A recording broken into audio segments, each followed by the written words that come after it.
My name is Arun, and I'm from the US. I am currently pursuing pre-med, though, in New Hampshire in a college called Dartmouth, and I'm pairing up my pre-med with a major in geography. So, when you signed up with Asha, what were your initial expectations, and after that, how was your experience over here?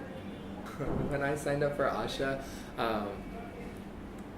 I honestly I didn't know what to expect, but after I got here, I was able to see that one, Asha was a lot more organized than I was expecting it to be. So I was able to, first day orientation and then able to go out into the slums and have direct interaction almost every weekday, which was great. I think direct contact is what's the best part about my volunteer experience so far. So, in the 1.5 months that you've been here, could you tell us a little bit about what are the different areas that you were working in?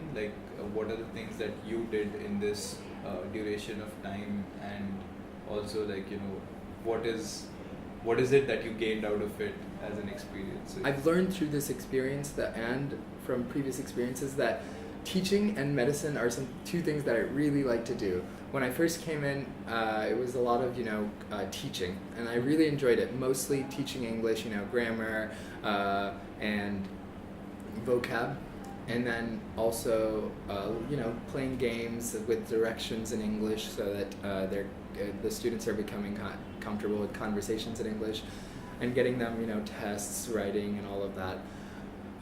In addition to that, I started to shadow in this clinic and get to shadow in the clinic back in the slum. So shadowing in the clinic in the slum was actually really exciting. I've never been able to do anything like that. I've shadowed a lot of times before, but it was different because, again, the resources are few and the need is large. So it's interesting to shadow in that environment.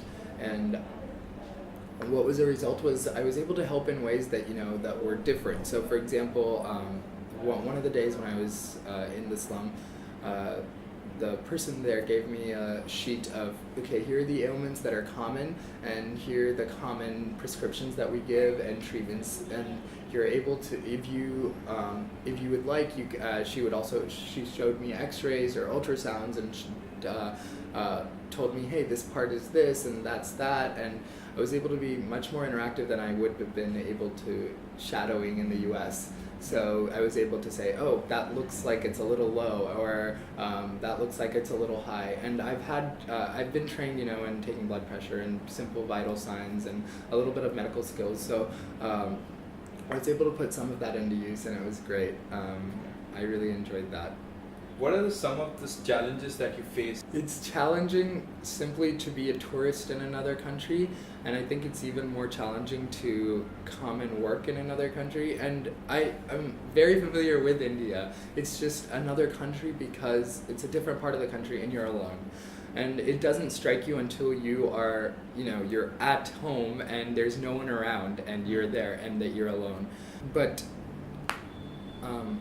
I was able to get through that largely because of you and because of a lot of stuff that Asha was able to do. So coming in for orientation and having you take us out to grocery stores and actually buying stuff and stuff like that was really helpful.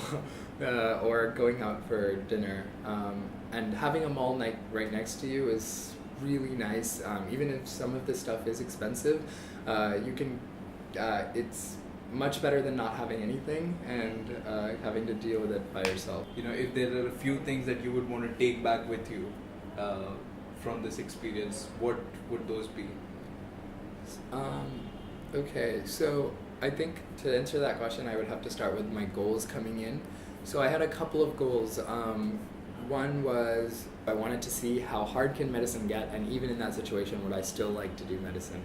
My second goal coming in was do I want to maintain my Indian citizenship, or should I kind of naturalize it and become an American citizen?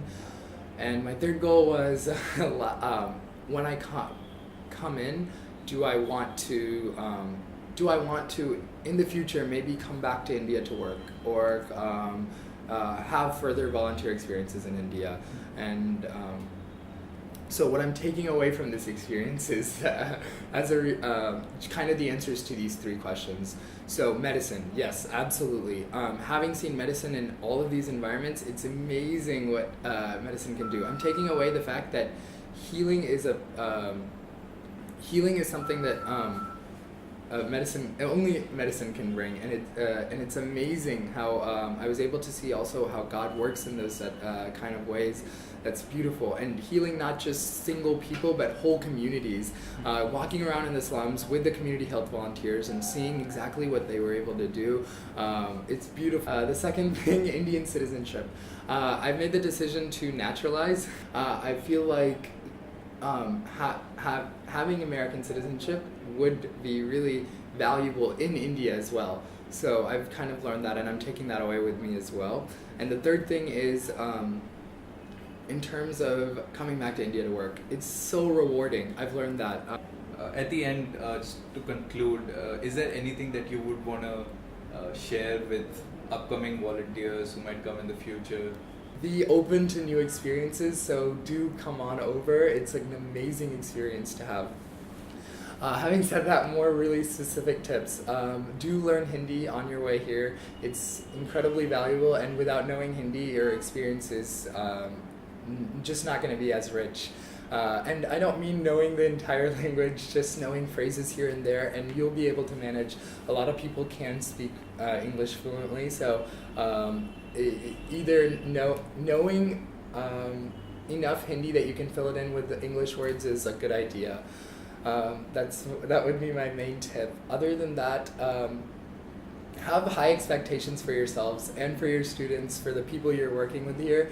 And even if you're not getting to that point with every expectation, it's really beautiful to see what you can get out of those expectations. The thing is, when you're coming in, be aware of the structural deficits, the barriers that these children face on a daily basis, and be able to contextualize that within the classroom. Know that outside of the classroom there are incredible barriers. A lot of students came in without notebooks, and I wasn't even aware of that. So by the second week I was aware, and I was able to get them notebooks and pens, and they were doing much better. So be aware that they have structural deficits. For example, a lot of their teachers don't show up to school. A lot of them go to school to just see if the teachers come there and then walk right back because they don't have teachers teach them.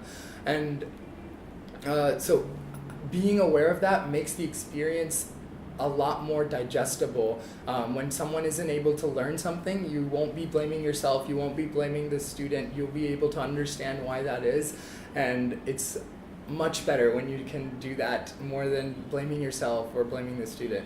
Do bring resources. I do want to say that while there are stores here, accessibility is often a problem. Bringing in a map, bringing in other resources that classrooms take for granted back home would have been great.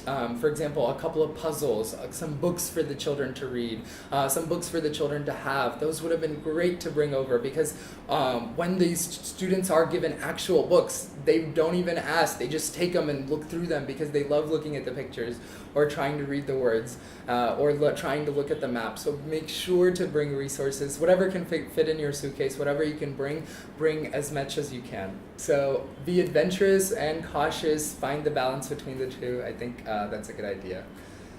But you'll definitely enjoy your time here.